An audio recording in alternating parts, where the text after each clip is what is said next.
Namaku Ella, salah satu anak warga jemaat di GPIB Maduma Medan. Sejak awal tahun 2024 ini, di gereja aku disampaikan informasi tentang Eco Church, gereja yang ramah lingkungan. Kalau melihat sosialisasi melalui flare yang ditayangkan tiap minggu, sepertinya gerejaku ingin mengurangi penggunaan plastik dalam kegiatan di gereja. Selain itu, di gereja juga dibagikan video tentang jenis-jenis plastik dan risikonya bagi kesehatan. Saya jadi semakin tahu mengapa kita harus menghindari penggunaan plastik, karena ternyata beberapa jenis plastik memang berbahaya untuk kesehatan. Sejak sosialisasi itu dimulai, kami mulai diajak untuk selalu membawa tumbler untuk air minum kami.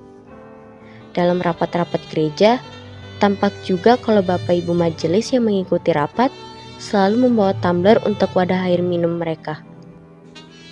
Kalau kata Bapak Ibu majelis, kebiasaan baru itu sangat penting untuk mengurangi jumlah plastik yang digunakan. Mengurangi jumlah plastik akan membantu mengurangi risiko merusak alam. Karena sampah plastik di alam hampir tidak mungkin terurai. Akibatnya pasti sangat berbahaya. Beberapa bulan lalu, saya juga melihat Opandun di gereja mengumpulkan botol dan gelas plastik, memungut, memisahkannya dari sampah lainnya, dan mengumpulkan pada wadah karung besar. Opandun yang mengumpulkan gelas dan botol plastik itu menyampaikan bahwa sampah plastik tidak boleh masuk ke tong sampah, tidak boleh lolos masuk ke penimbunan sampah akhir di tuntungan. Saat itu saya bingung kenapa.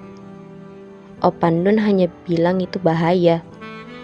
Seminggu kemudian, terjawab kenapa kata Opandun sampah plastik itu berbahaya.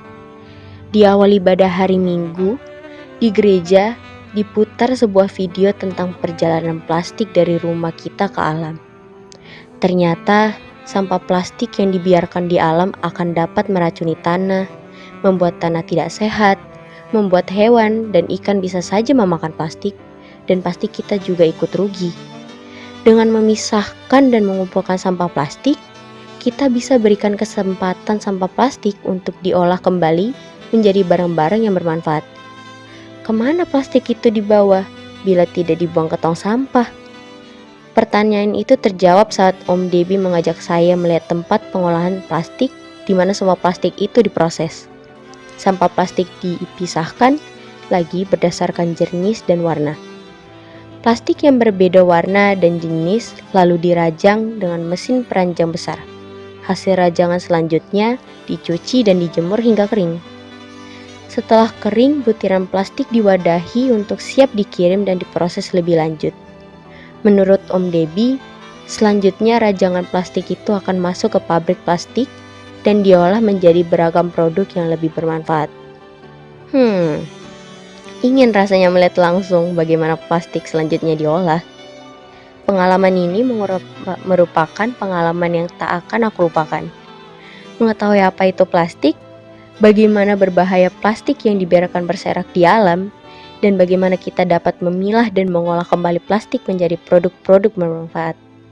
Ayo kawan-kawan, jangan biarkan sampah plastik terlepas ke alam, kumpulkan, pilah, dan olah sambil semakin mengurangi penggunaan plastik. Mari kita wujudkan Eco Church dan wujudkan bumi menjadi tempat yang sehat bagi kita. Shalom.